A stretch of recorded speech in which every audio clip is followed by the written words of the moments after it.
Hi friends, മമ്മാൻ കുട്ടീസിൻ്റെ പുതിയൊരു വീഡിയോയിലേക്ക് ഏവർക്കും സ്വാഗതം. ഏറെ സന്തോഷത്തോടെയാണ് ഞാൻ ഈ വീഡിയോ ചെയ്യുന്നത്. അങ്ങനെ ഞങ്ങളും കൃപാസന മാതാവിൻ്റെ അടുത്തെത്തിയിരിക്കുകയാണ്.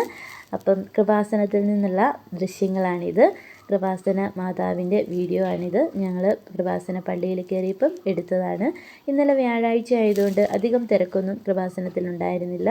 ഇന്നാണ് അവിടെ നല്ല തിരക്കെന്നാണ് പറയുന്നത്. അപ്പം ഇന്നലെ നമ്മൾ ചെന്നപ്പോൾ നമുക്ക് നല്ല തിരക്കൊന്നും ഇല്ലാഞ്ഞതുകൊണ്ട് കുഞ്ഞിനെ പള്ളിയിലേക്ക് കയറ്റാനും അവൾക്ക് അതിലൂടെ ഒന്ന് ആ മാതാവിൻ്റെ സന്നിധിയിൽ ഓടി നടക്കാനും ഒക്കെ അവൾക്ക് സാധിച്ചു.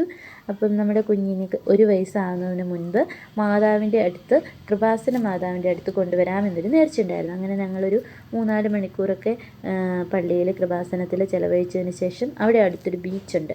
അപ്പോൾ കുഞ്ഞുങ്ങളെ നമ്മൾ ഇതുവരെ ഒരു കടൽ തീരത്തോ ബീച്ചിലോ ഒന്നും കൊണ്ടുവന്നിട്ടില്ല കേട്ടോ. അവരിതുവരെ കണ്ടിട്ടില്ല. അപ്പം അവരെയും കൊണ്ട് വന്നതാണ്. ഇവിടെ നേരെ വന്ന സ്ഥിതിക്ക് അവരെ ഒന്ന് കാണിച്ചിട്ട് പോകാമെന്ന് വിചാരിച്ചു. എനിക്കിതൊക്കെ ഇങ്ങനെ മാറി നിന്ന് കാണുന്നതിനോടേ താല്പര്യമുള്ളൂ.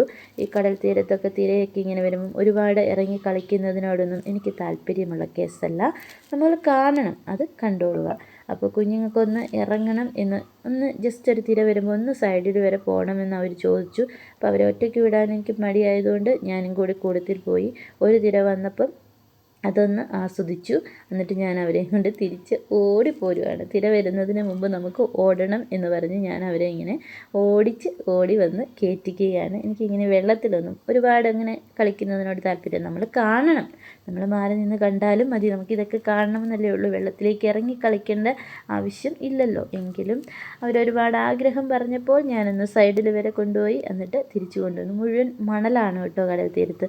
അപ്പം ഞാനിങ്ങനെ കൊണ്ടുവന്നു. നമ്മൾ അധികമൊന്നും ഇറങ്ങിയില്ല കേട്ടോ, സൈഡിൽ തന്നെ നിൽക്കുന്നതാണ്. അപ്പോൾ തിര വരുമ്പോൾ നമ്മുടെ കാലിലേക്ക് ഈ തിര ഇങ്ങനെ ശക്തി കാരണം അടിച്ച് കയറുന്നതാണ്. നമ്മൾ മാറി നിന്നാലും തിര ശക്തിയായിട്ടാണ് വരുന്നത്. നമ്മൾ കാലിലേക്ക് ഇങ്ങനെ വെള്ളം അടിക്കുമ്പോൾ നമുക്കിങ്ങനെ വേച്ച് പോകുന്നത് പോലെ തോന്നും. ആദ്യമായിട്ടാണോ എന്നറിയത്തില്ല. എന്തായാലും ഞാൻ അവരെയും കൊണ്ട് ഓടി തിരിച്ച് കയറി പോരുകയാണ്. പിന്നെ കുറച്ച് ഫോട്ടോസും കാര്യങ്ങളൊക്കെ എടുത്തു. ചേട്ടായും കുഞ്ഞും ഇപ്പുറത്ത് കസേരയുണ്ട്, അവിടെ ഇരിക്കുക. കുഞ്ഞുമാവിക്ക് ഈ തിര വരുമ്പോൾ ഒരു പേടിയുണ്ട് കേട്ടോ. ഒച്ചയിൽ ഇങ്ങനെ വരുമ്പോൾ അവൾ കരയുന്നുണ്ടായിരുന്നു. അപ്പോൾ നല്ല വെയിലുമായിരുന്നു. അപ്പോൾ ഒരുപാട് നേരമൊന്നും നമ്മൾ നിന്നില്ല. കുറച്ച് നേരം നിന്ന് കുറച്ച് വീഡിയോയും ഫോട്ടോസും ഒക്കെ എടുത്ത് അത്യാവശ്യം കണ്ട് അതിനൊക്കെ ശേഷം നമ്മൾ തിരിച്ചു പോരുക. നമുക്കിവിടെ അർത്തിങ്കൽ പള്ളിയിൽ പോകണം. ഇവിടെ അടുത്താണ് അർത്തിങ്കൽ പള്ളി. അപ്പം അർത്തിങ്കൽ പള്ളിയിൽ പോകണം. അതിനുശേഷം നമുക്ക് തിരിച്ചു വരുന്ന വഴി അരുവിത്ര പള്ളിയിൽ പോകണം. അങ്ങനെ കുറേ സ്ഥലങ്ങളുകൊണ്ട് നമുക്ക് സന്ദർശിക്കേണ്ടിയിരിക്കുന്നു. അപ്പം നമ്മൾ ഇനി ഇവിടുന്ന് പോരുവാണ്. അർത്തിങ്കൽ പള്ളി ഇവിടെ അടുത്താണ്, അവിടെ നമുക്ക് കയറാം. അങ്ങനെ ഞങ്ങൾ അർത്തിങ്കൽ പള്ളിയിൽ വന്നു. അവിടെ വലിയ തിരക്കും കാര്യങ്ങളൊന്നും അവിടെയും ഇന്നലെ ഇല്ലായിരുന്നു. വ്യാഴാഴ്ച ആയിട്ടോ ഞങ്ങൾ പോയത്. അപ്പം ഇന്നാണ് ഞാൻ ഈ വീഡിയോ അപ്ലോഡ് ചെയ്യുന്നത്. അപ്പം ഇന്നലെയാണ് ഞങ്ങൾ പോയത്. അപ്പോൾ അവിടെയും തിരക്കും കാര്യങ്ങളൊന്നുമില്ല. അവിടുത്തെ കാര്യങ്ങളും എല്ലാം കഴിഞ്ഞതിന് ശേഷം നമ്മൾ ഭക്ഷണമൊന്നും കഴിച്ചില്ല.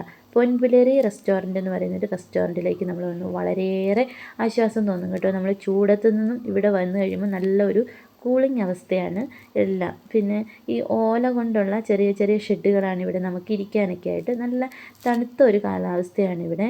പിന്നെ കുഞ്ഞുങ്ങളെയും കൊണ്ടൊക്കെ വരുമ്പോൾ നമുക്ക് ഏറെ സ്പെൻഡ് ചെയ്യാനുള്ള സ്പേസും കാര്യങ്ങളൊക്കെ ഇവിടെയുണ്ട്. പിന്നെ ഭക്ഷണവും അടിപൊളി. നമ്മൾ കഴിക്കുന്ന ഭക്ഷണം വയറ് നിറച്ച് കഴിക്കാൻ അടിപൊളി ഭക്ഷണം. എന്നാൽ വലിയ വിലയോ കാര്യങ്ങളോ ഒന്നുമില്ല. നമ്മൾ എന്തും മനസ്സ് നിറയുന്ന രീതിയിലുള്ള നമ്മൾ താറാവ് കറി, മീൻ ഐറ്റംസുകൾ, അങ്ങനെ ഒരുപാട് സാധനങ്ങൾ വാങ്ങിച്ചു. എന്നിട്ടും 1395 രൂപയാണ് നമ്മൾ ഇത്രയും ഭക്ഷണങ്ങൾ കഴിച്ചത്. നല്ല ടേസ്റ്റുമാണ്. എന്താ പറയുക, നല്ല അടിപൊളി ടേസ്റ്റാണ് കേട്ടോ. മീനിൻ്റെ മുള്ള് മാത്രമേ ഉള്ളൂ, ബാക്കി മുഴുവൻ ഞങ്ങൾ അകത്താക്കി. താറാവ് കറി, മീൻ, കൊഞ്ച്, അങ്ങനെ പല പല ഐറ്റംസൊക്കെ നമ്മൾ വാങ്ങിച്ചു. അപ്പം വയറ് നിറച്ച് ഭക്ഷണവും കഴിച്ചു. അങ്ങനെ അവിടെ നിന്ന് നമ്മൾ പോയി. അവിടെ ചെല്ലുകയാണെങ്കിൽ എല്ലാവരും ഓർത്തോണം, പൊൻപുലരി റെസ്റ്റോറൻറ്റ് വളരെ അടിപൊളി റെസ്റ്റോറൻറ്റാണ്. നമ്മൾ കുഞ്ഞുങ്ങളെയും കൊണ്ടൊക്കെ പോകുമ്പോൾ നമുക്ക് ഒരുപാട് സൗകര്യങ്ങളൊക്കെ ഇവിടെ ഉണ്ട് കേട്ടോ. നമുക്ക് റെസ്റ്റ് എടുക്കാനും ഒക്കെയുള്ള സെറ്റപ്പുകളൊക്കെ ഉണ്ട്. അപ്പം അവിടെ നിന്ന് നമ്മൾ ഭക്ഷണമൊക്കെ കഴിച്ചതിന് ശേഷം ഇനി തിരിച്ചു പോരുകയാണ്. പോരുന്ന വഴിക്ക് നമുക്ക് അടുത്ത അരുവിത്ര പള്ളിയിലൂടെ പോകണം. അപ്പം അങ്ങനെ വയറ് നിറയെ ഭക്ഷണമൊക്കെ കഴിഞ്ഞ് നമ്മൾ തിരിച്ചു പോകുന്നു. അങ്ങനെ നമ്മൾ നമ്മുടെ അരുവിത്ര പള്ളിയിലെത്തി. ഇവിടെ തിരുനാളിൻ്റെ ഭാഗമായിട്ട് മേടം 23-ാം തീയതി ആയിരുന്നു ഇവിടുത്തെ പെരുന്നാൾ. അതെല്ലാം കഴിഞ്ഞ് നമ്മൾ ഇന്നലെയും ഇവിടെ കുഞ്ഞുങ്ങളെ അടിമ വയ്ക്കാനൊക്കെ പറ്റുമായിരുന്നു. അപ്പം നമ്മുടെ കുഞ്ഞുമാവേനെ അടിമ വയ്ക്കണമായിരുന്നു അരുവിത്ര പള്ളിയിൽ. അപ്പം അതിന് വന്നു. നമ്മൾ നേർച്ചയൊക്കെ ഇട്ട് കുഞ്ഞിന് വേണ്ടി പ്രാർത്ഥിച്ച്, കുഞ്ഞിനെ കൊണ്ട് പ്രാർത്ഥിപ്പിച്ച് എണ്ണയൊക്കെ ഒഴിച്ച് നമ്മളങ്ങനെ അവിടെ നിന്നും തിരിച്ചു പോരുന്നു. അപ്പം നമ്മുടെ ഇന്നലത്തെ യാത്ര ഇവിടെ അവസാനിക്കുകയാണ്.